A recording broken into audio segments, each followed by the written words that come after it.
వి6 ప్రేక్షకులకి స్వాగతం. ఈరోజు మనకి ఎక్కడ ప్రపంచంలో చూసినా గానీ ధ్రువ ధ్రువ ధ్రువ ఇదే మాట వినిపిస్తుంది. ఈ మూవీ వెనకాల క్రియాకర్త కర్మ అన్ని అయిన డైరెక్టర్ సురేందర్ రెడ్డి గారు మనతో ఉన్నారు. ఇంకా ఆలస్యం ఎందుకు, ఆయనతోటి మంచి మూవీ ముచ్చట్లు వినేద్దామా? ఇక్కడ డాలస్ లో టెక్సస్ లో ఒక పెద్ద సేయింగ్ ఏంటంటే ఏదన్నా గానీ బిగ్గర్ ద బెటర్ టైప్ లో టెక్సస్ స్టైల్ అంటూ ఉంటారు. సో అలా టెక్సస్ స్టైల్ వార్మ్ వెల్కమ్ మీకు. And what can be a better time than celebrating success of your movie.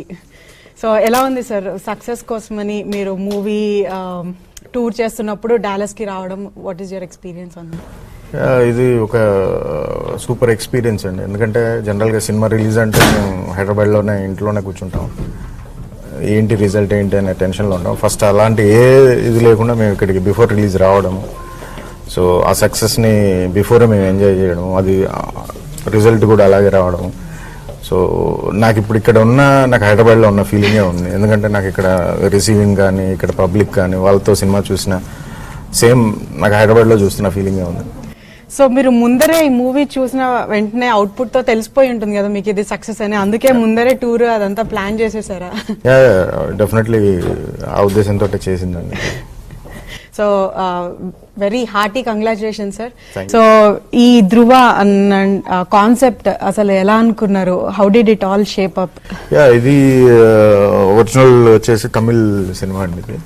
So దాన్ని చరణ్ గారు చూడడం, సినిమా తనకు నచ్చి నన్ను అడగడం. అప్పటికి మేము ఏంటంటే చరణ్ నేను వేరే సినిమా చేయాలి అనే ప్రాసెస్లో జరుగుతుంది, ట్రావెల్ అవుతున్నాం. సడన్గా ఓ రోజు తను ఈ సినిమా చూసి తనకు నచ్చేసి నన్ను అడిగాడు, ఈ సినిమా చూస్తారా మీరు, ఒకసారి చూడండి అని. సో నాకు తెలియదు అసలు. సరే సినిమా చూశాను నేను, నాకు నచ్చింది. వచ్చి పిలిచిన తర్వాత నన్ను అడిగారు ఎలా ఉంది సినిమా అంటే చాలా బాగుంది సార్, తెలుగులో చేస్తే ఆడుతుంది అంటే డెఫినెట్లీ ఆడుతుంది సార్. సార్ నేను చేయొచ్చా అని అడిగాడు.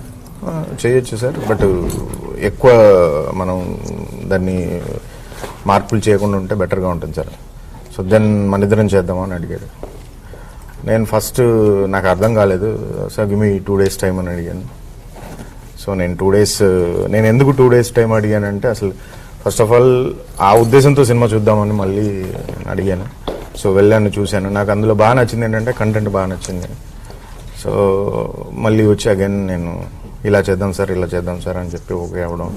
సో ఇమీడియట్లీ స్టార్ట్ అవ్వడం జరిగింది. సో రేస్ గుర్రం అలాగే ఇప్పుడు ధ్రువ, సో మెగా ఫ్యామిలీ తోటి డీల్ చేయాలంటే ఇట్స్ హోల్ డిఫరెంట్ ఈక్వేషన్ కదా. ఎందుకంటే వాళ్ళ ఫ్యాన్ ఫాలోయింగ్ కానీ వాళ్ళ నుంచి ఎక్స్పెక్టేషన్స్ కానీ it's definitely 2-fold than rest of the film industry అని చెప్పొచ్చు మనము. So how do you cope up sir? అంటే ఇంత ప్రెషర్ అది ఉంటుంది కదా మనకి. నేను ఎప్పుడు ప్రెషర్ ఫీల్ అవ్వలేదండి ఆ విషయంలో, బట్ అది జరిగిపోయింది. మెగా ఫ్యామిలీలోనే నాకు బ్లాక్ బస్టర్ రావడం అనేది ఇట్స్ నా అదృష్టం నేను ఫీల్ అవుతున్నాను. So my hard work, my luck అన్ని కలిసి వచ్చినాయి. యూజువల్లీ చిరంజీవి గారు, రామ్ చరణ్ గారు మూవీస్ చూసినప్పుడు స్పెషల్ కాంప్లిమెంట్స్ అలా రావడం అనేది సహజం కదా. సో ఆయన దగ్గర నుంచి ఏదైనా మెమరబుల్ ఇన్సిడెంట్ కానీ లేదా కాంప్లిమెంట్ కానీ అట్లా ఏమన్నా ఈ సినిమా మేకింగ్ అప్పుడు కానీ అయిపోయాక తను మధ్యలో చిరంజీవి గారు ఒక 2-3 times ఎడిటింగ్ షూట్లో ఫుల్ ఫిల్మ్ చూడలేదు, బిట్స్ అండ్ పీస్గా చూశాడు. చూసినప్పుడే నాకు చాలా బాగుంది అన్న, అప్పటికి ఫిల్మ్ కూడా ఫినిష్ అవ్వలేదు. సో చాలా ఎంకరేజ్ చేశాడు, చాలా బాగుంది, బాగా తీసావు, తమిళ కన్నా చాలా బాగుంది నువ్వు తీసిన సీన్స్ అదిగా. సో దాని తర్వాత నాకు ఫస్ట్ ఈ సినిమా చూసి నాకు రిజల్ట్ చెప్పింది. అంటే మేము హైదరాబాద్ అక్కడ నుంచి ఇక్కడికి వచ్చాము. మేము న్యూయార్క్లో డౌన్ టౌన్లో నేను, చరణ్ గారు అండ్ అరవింద్ స్వామి నడుచుకుంటూ వెళ్ళిపోతున్నాం. ఫస్ట్ నాకు మెసేజ్ వచ్చింది. సో టుమారో రిలీజ్ యాక్చువల్గా సినిమా, దట్ నైట్ నాకు మెసేజ్ వచ్చింది. ఏంటని చూస్తే చిరంజీవి గారు మెసేజ్ పెట్టారు.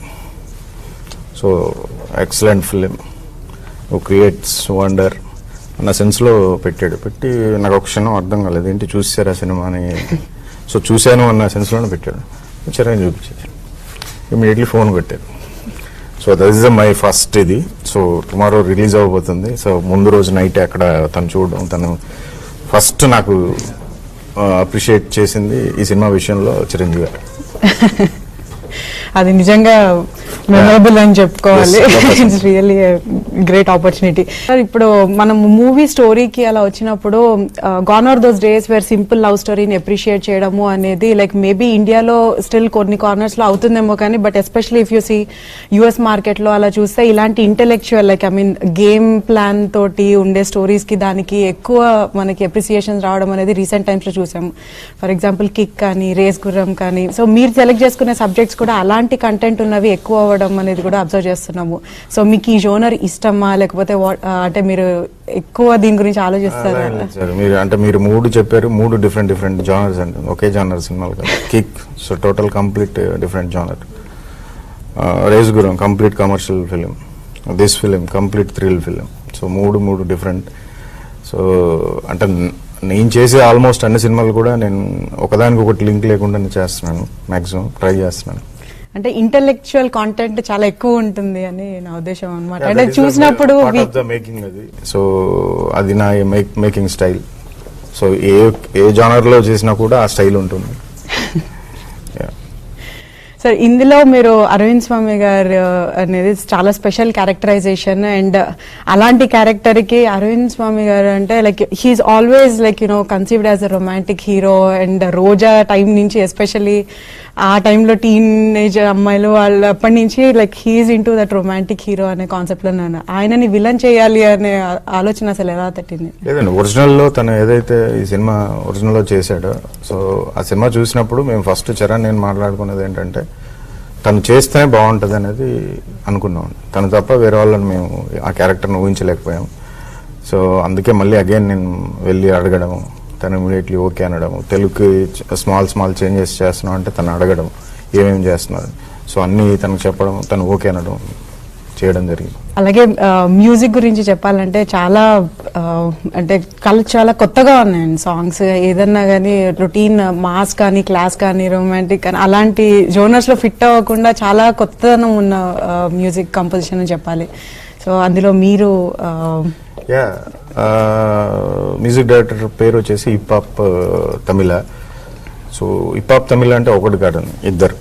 సో అండ్ ఆది అండ్ జీవ, వాళ్ళ brand name is hip-hop. So వీళ్ళు బేసిక్గా ఒరిజినల్ సినిమా చేశారు, సో మనకి కొత్త తెలుగుకి. సో ఫస్ట్ టైం ఆ సినిమా నేను చూసినప్పుడే, దెన్ మాట్లాడుకున్నప్పుడే చరణ్ తోటి నేను అడిగాను వాళ్ళతో వెళ్దామని, అంటే ఇమీడియట్లీ ఓకే అనడం జరిగింది. ఎందుకంటే చరణ్ లాంటి హీరో ఒక కొత్త మ్యూజిక్ డైరెక్టర్కి, ఆల్మోస్ట్ ఏమీ తెలియని ఒక మ్యూజిక్ డైరెక్టర్కి ఛాన్స్ ఇవ్వడం అనేది ఇట్స్ ఎ గ్రేట్ అది. సో డెఫినెట్లీ వాళ్ళు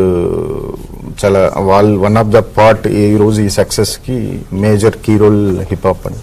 సార్ మేము యాక్చువల్లీ మూవీ చూసేసాము, ఇవాళ వరకు కూడా వెయిట్ చేయలేకపోయాము. సో ఫస్ట్ డేనే చూసేసాము, చాలా బాగుంది. అండ్ ఆ సేమ్ ఒపీనియన్ అందరి దగ్గర నుంచి వినిపిస్తుంది. So again very hearty congratulations for a very big hit. మీ దగ్గర నుంచి ఇలాంటి పెద్ద హిట్స్ ఎన్నో ఇంకా మేము చాలా చూడాలి. We're all like going crazy and can't wait about the other yet to be release movies. So మీకు మా తరఫు నుంచి కంగ్రాట్స్ చెప్తూ, అలాగే V6 ఛానల్ కి విషెస్ లాగా అలా చెప్పగలరా? Thank you. Thanks to V6 channel. This is my first interview in US. So ఆ క్రెడిట్ V6 కే దక్కింది. So I'm very happy. Thank you so much sir. ఈ రోజు మిమ్మల్ని కలవడం చాలా ఆనందంగా ఉంది. And will see you another success tour లో తప్పకుండా మళ్ళీ కలుద్దాము. We hope you come back to Dallas and this time like with another roaring success. Thank you so much. Thank you so much.